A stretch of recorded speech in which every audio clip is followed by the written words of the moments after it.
La historia de Laura. Laura, la que buscaba el amor en los lugares equivocados.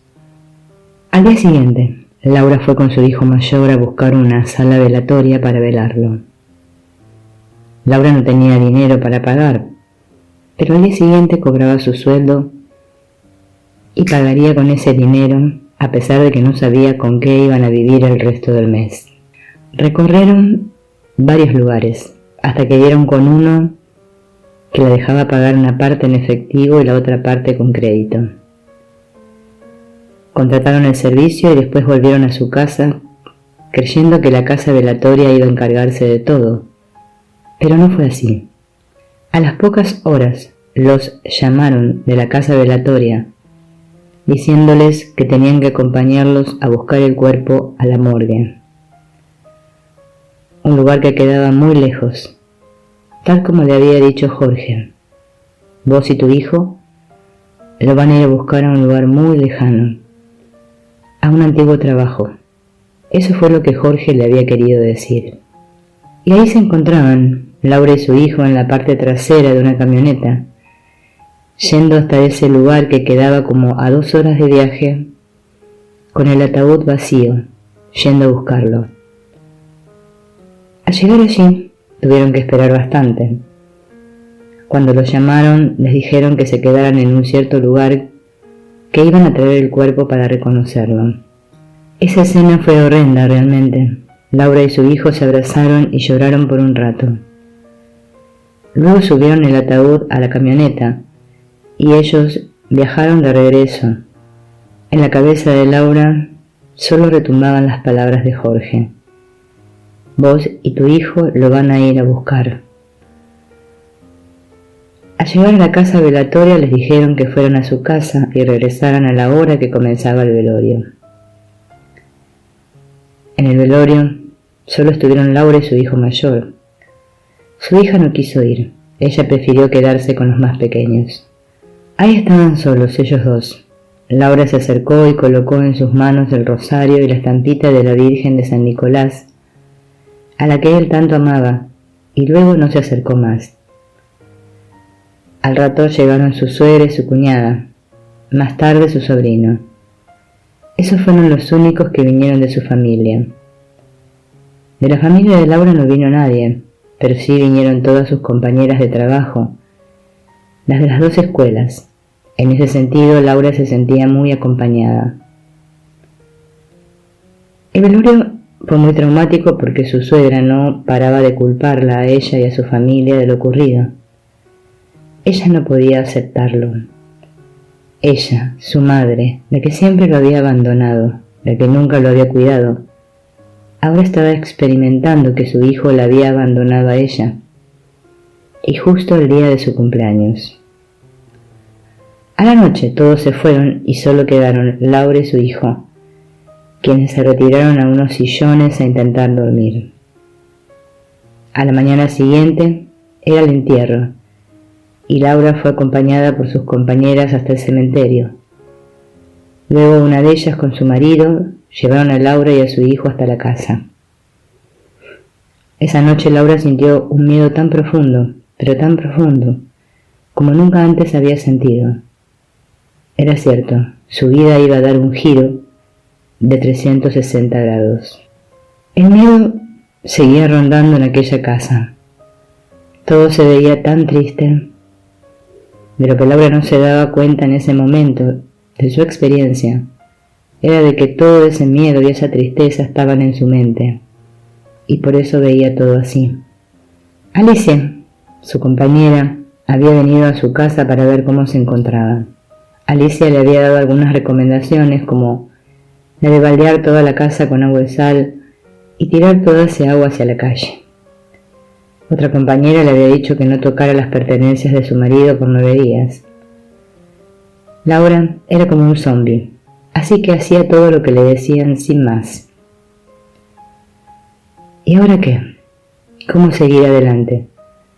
¿Qué iba a pasar con su madre y con su hermano? Laura decidió ir a ver a su madre a la clínica donde estaba internada. La culpa la corroía por dentro. Al verme, lo único que salió de su boca fue: perdóname. Parece que el pedirle perdón a otro nos aliviara de esa carga de culpa que llevamos todos los que hemos decidido venir a este mundo, ¿no? Pero tan solo parece, pues más tarde Laura pudo darse cuenta que ese tipo de perdón no sirve para nada. Laura sabía que ahora venían experiencias muy duras, pero siempre, con la ayuda de su amigo Jorge, ella podría sobrellevarlas. A su madre la trajeron ahí a la casa donde vivía Laura para que la cuidasen ella y sus hijos. Su hermano no la llevó a su casa, que todavía no era su casa, pero estaba al lado de esta casa misma. No, se la dejó a Laura. Y tuvieron que cuidarlo con todo lo que esto implica. Su hermano había contratado a una señora para que la ayudara. Bueno, los primeros días la señora aguantaba las órdenes de la madre de Laura, pero al cabo de unos días la señora se acercó a Laura y a solas le dijo: la verdad, Laura, tu mamá dice cosas de ti horrendas, como que ella te salvó la vida, como que ahora vos vas a hacer lo mismo que hizo tu marido, es decir, que te vas a suicidar, y a mí me tiene cansada.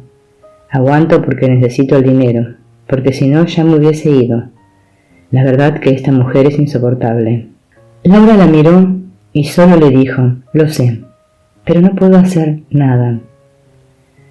En esos momentos Laura no podía ni atisbar las enseñanzas de un curso de milagros que en ese momento hubiesen puesto luz en su mente.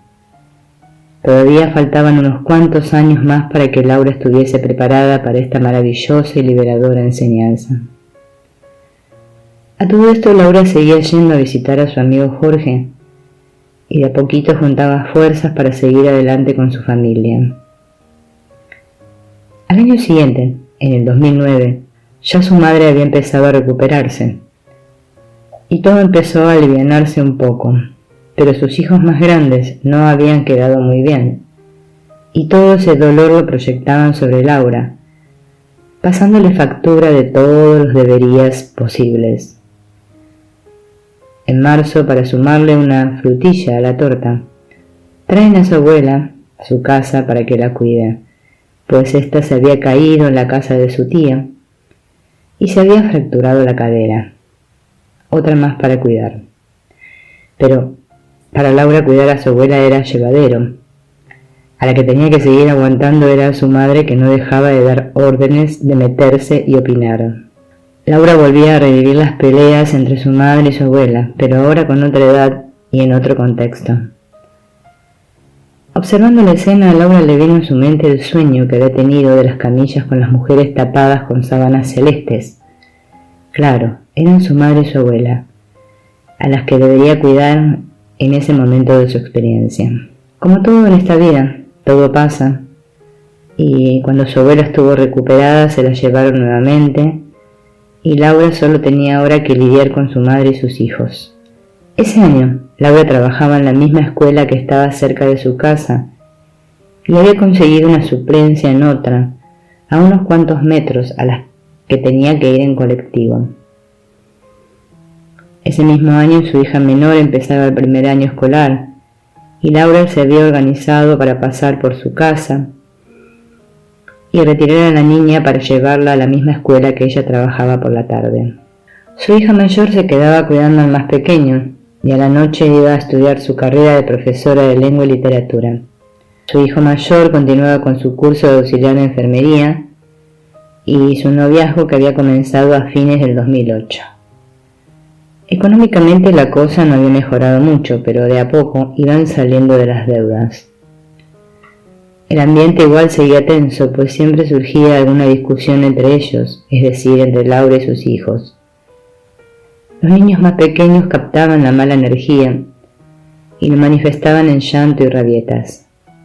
Laura, como siempre, continuaba yendo a visitar a su amigo Jorge, quien la inyectaba con una dosis de fe para seguir remando el bote, que de ratos parecía hundirse.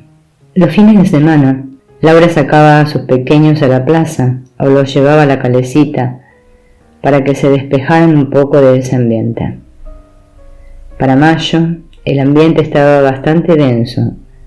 Ella y su hija se la pasaban riñendo, y gracias a Jorge, Laura, a pesar de llorar a solas, enjugaba sus lágrimas y le ponía buena cara a la situación. Jorge le había dicho que se quedara tranquila, que ya se le iba a pasar y que tuviera paciencia. También le había dicho que para junio ella iba a conocer al que iba a ser su marido y que ya no se iba a sentir tan sola. Laura no le creyó nada, pues pensaba que nadie iba a querer estar con ella en la situación en la que se encontraba, viuda y con 4 hijos. Se dio la vuelta y se fue. De regreso se preguntaba, ¿y este era el cambio de 360 grados que me dijo que iba a tener? Laura no entendía nada, pero a la vez había algo que sospechosamente la sostenía.